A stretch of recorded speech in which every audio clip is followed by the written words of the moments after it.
and the... I know! Thank you so much for helping Mommy and Daddy! Oops! Max, you want to paint too? Oh, can Max paint? When he's bigger.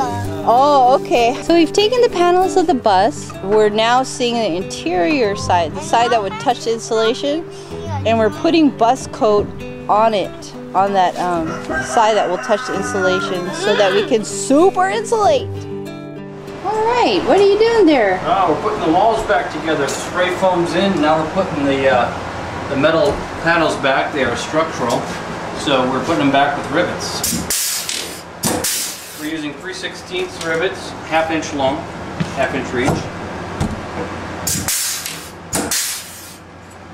We're using aluminum rivets. We were using a Harbor Freight riveter, but that didn't last long. So now we have a nice riveter. From Northern Tools. Is it a Northern Tool brand? I don't know, I think they still import it, but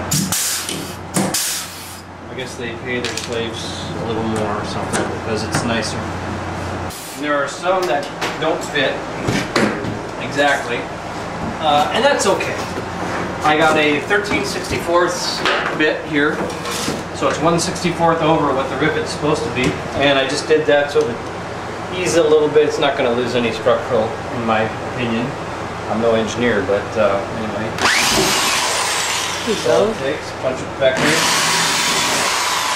Provided we got the rivet out. The first one I put on with the Cleco just to hold it in place, and ended up deciding I didn't even really need that since it was already pretty warped. We have all the wall panels on the bus now, but what we don't have is a solid connection between the upper railing and the wall panel such that we're comfortable putting on the weather stripping.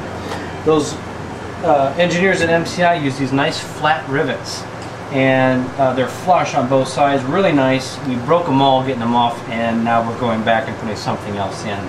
We have been using these cute little 1/8 rivets, but as you can see, they just, oh God, they just don't have quite the bite you want them to have. And the thought occurred to me, hey, you know what, maybe we should try, I have some of these AN 426 rivets, 1/8, and so why not try some of that? So I looked around, yeah, I got a bag of them here, and I just had them laying around, so, and I went and got a shaft, old scrap shaft I'm using as a bucking bar, and so here's what we're doing now, is I'm using Cleco clamps to kind of hold those two together. Actually work quite well. These are Cleco, C-L-E-C-O, for those of you who have not used them before. They're quite handy. And I'm using a number 30 bit, and we're just gonna, this is a hardened bit for this purpose, and we're just gonna punch a hole. This is for demonstration only. Okay, then I'm going to grab a screwdriver to deburr the back. So I just put the screwdriver on and give it a whack, and it takes it right off. Good enough for my purposes. Then I'm going to insert the, I don't know if that's AN 426 or AN 470. The beveled flush mount ones are would be the other one. It's 426. Anywho, so I put the bucking bar on, put this here, and have at it.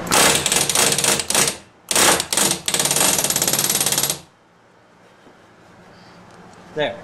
So, I mean, may not be the proper diameter on the back side for an aircraft standard, but for the bus, I think that's just about where I want it. I want it a little bit flatter than normal because I don't want to take up too much space in the weather stripping, and that should grab onto the weather stripping pretty nicely on the back anyway. But I don't want that cutting up anything. I was putting them in the other way, so the rounded side would be on the out, so the window would close on it, which I thought was nice, but I couldn't really get the hammer in really well, so I put it back in the other way. I see. Here's an example. Yeah, there's an example. That's really nice. I mean, we're not going to have any problems closing the window on the weather stripping with that.